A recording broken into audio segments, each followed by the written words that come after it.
On the 26th of January of 1962, the greatest gangster of the 20th century, Charles Lucky Luciano, died on the cold cement of Naples Airport after drinking a cup of coffee laced with cyanide, served up by his enemies.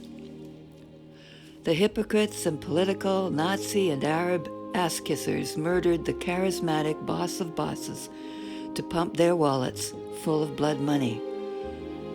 This network connects Hollywood film studios and satanic worship, Wall Street corporate power, to the South American drug cartels back to Sicily, to the Montreal bars and nightclubs on St. Lawrence, Maine, to the Carousel Club in Dallas, and it ricochets right back to Parliament Hill in Ottawa.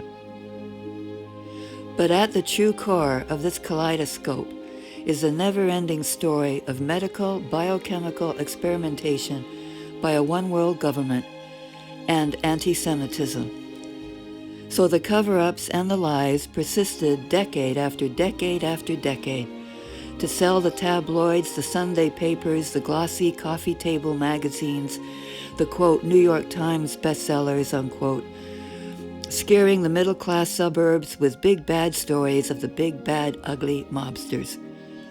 Never telling the simple truths, never explaining the most ruthless souls were hiding behind political masks, senators, governors, ex-ambassadors, or that the ugliest killers hid their identity behind black hoods and long black robes, or traded their souls to the devil behind square-cut bottles of Chanel No. 5.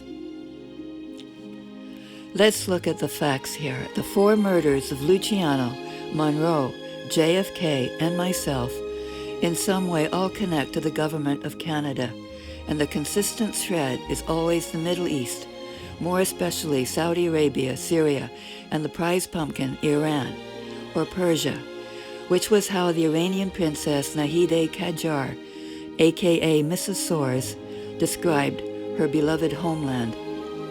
Imagine an American-born toddler taken from Long Island, kidnapped, and then given as a substitute for another child, and brainwashed to believe that that Iranian princess and her British Navy intelligence husband were her biological parents.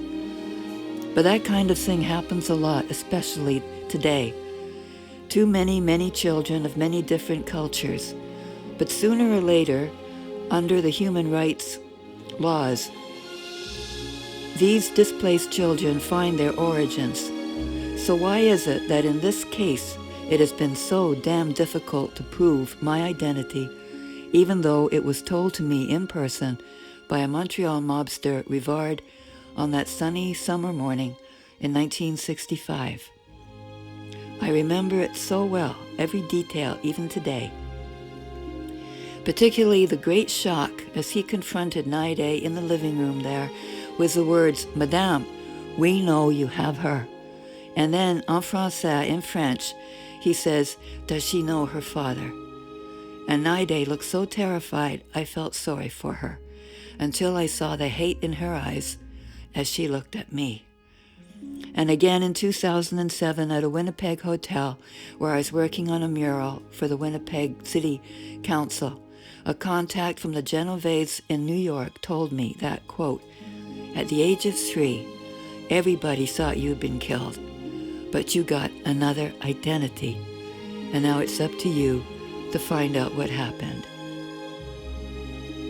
So way to go, Canadian feds, smothering the truth again and again, allowing a 13-year-old girl to be sold at that Montreal hotel in 1961, and again at age 17 to be set up to be murdered, left for dead.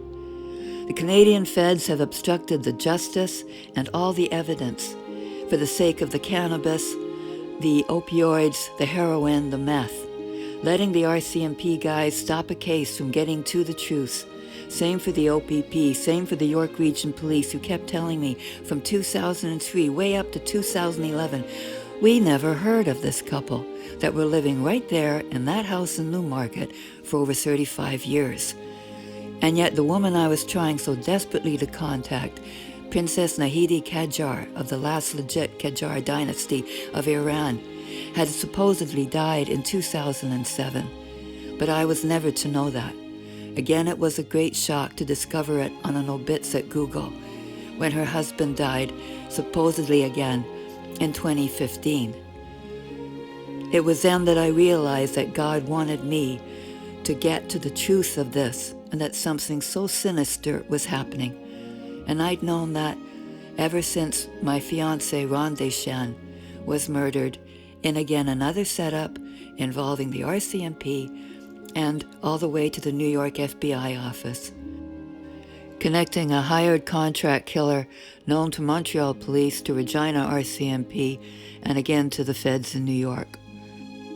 They did not want me to find out what I'm explaining here.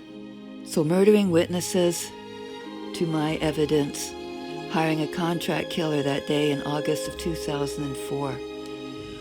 What else? And if there is so much lies and so much constant recurring theme of Iran throughout this extraordinary case, now it's up to people here in Canada and across the globe to really question the motives of this government and its political future.